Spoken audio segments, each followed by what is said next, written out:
40 Christmas Countdown Acrylic Nail Art Tutorial by Hotpinkzebrapolish. Hi everyone, in today's video I'm going to be showing you a 40 Christmas countdown calendar nail. So this one has these little magnetic circles, basically it's just a circle of red acrylic with a magnet in the middle, that have numbers on them, and then the nail has a little magnet in it and you can switch the number out. So it says days till Christmas, or Xmas, because I didn't want to have Christmas written so small, so I kind of did the abbreviated version, which usually I wouldn't do. I've never actually like when I'm texting or writing or sending an email, I've never shortened it that way, so it was kind of weird for me. But anyways, I didn't want it to be so long, so I shortened it down. And it's just got these quick little magnets that you can switch out. They stick on pretty good to the nail, and as far as keeping them when you're not, for the extra ones, they all stick together, so they're all like in one compact little spot. So you're not really going to lose them either, so it's kind of a cool thing. And I always had so many Christmas countdowns when I was young. I had made like the little paper ring ones where you tore off one little paper loop at a time, and I've had advent calendars. I don't know, I love these sorts of things, so I really liked making this one. It was kind of a throwback to when I was younger for me. I don't know, I loved it. I hope you guys like it too, and don't forget to click subscribe to see all my future holiday designs as well.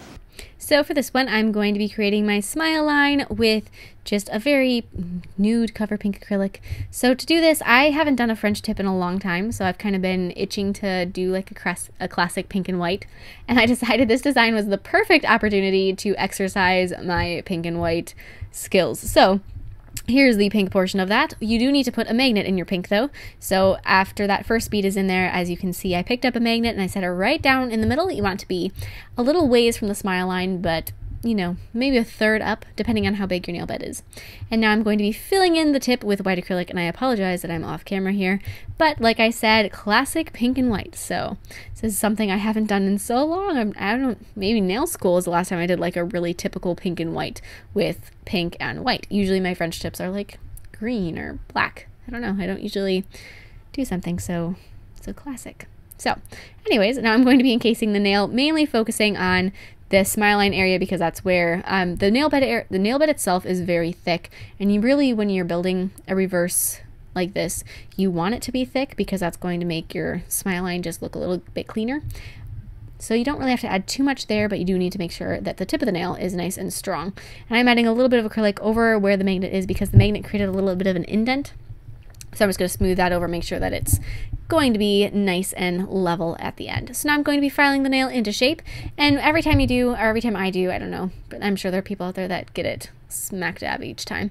I always have a little bit of a bump over my smile line. Like I said, I try to make my nail bed area a little bit thicker. It's the way I was trained to do reverse. That's probably where that comes in, and then I get that little bump. So I'm just going to make sure I file that gone, and then I'm going to be sculpting two little holly leaves up at the top near the cuticle. Now when I sculpt holly leaves, you just want to put a relatively wet bead of acrylic down, stretch it out into a long shape, then use the tip of your brush to just cut in those little indents on the sides of the leaves. So just like I said, wet bead, pull it out, long skinny shape, and then just kind of carve out those little indents. So there's 2 points that you need, the 2 points on the side, one at the back and one at the front of the leaf. Create a little indent down the center of the leaf just to make it look like it's got the 2 halves. And then in the middle, I'm going to be attaching 3 little rhinestones, 3 little red rhinestones for the berries. So I absolutely love making holly leaves. It's something that I've always done holly nail art each year. I've painted holly, I've done this kind of holly. I love doing it. I think it's just, I don't know, it's very classic winter to me. It's not like Christmas in your face, but it's just classic winter. So I like doing holly, and this is the only opportunity I thought I had to do holly this year. So I made sure to add those in. This is kind of my nail design where the countdown itself can be themed any way you want. So you kind of have an opportunity to decorate it any way you want and kind of play with that some. So I missed a step here, and I will go back and I'll explain it to you while I'm painting my candy cane stripes with glittery red gel. So paint candy cane stripes over the nail, over the tip with glittery red gel. And I missed recording the part where you actually make the little discs that are your countdown, the little acrylic part of it. I did the painting of it, so you'll see them.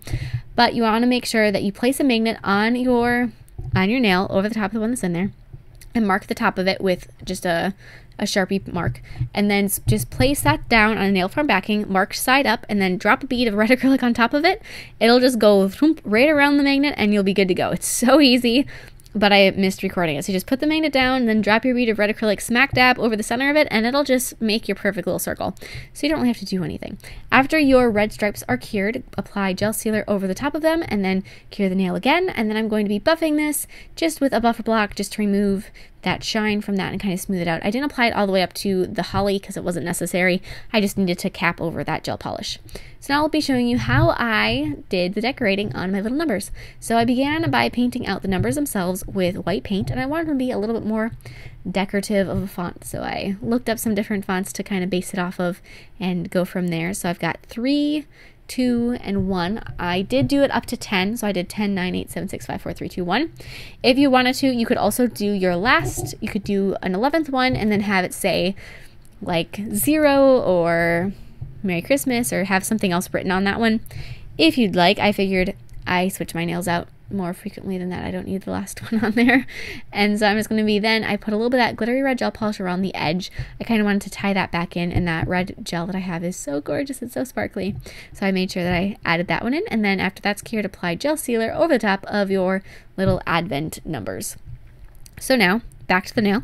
I'm going to be outlining my smile line with a thin black line. So that's why usually when I have a smile line and I'm doing a reverse French tip like I did, and I'm making sure it's perfect, I would have filed the smile line before putting on the white, but because I knew I'd be outlining it, I didn't think that was necessary.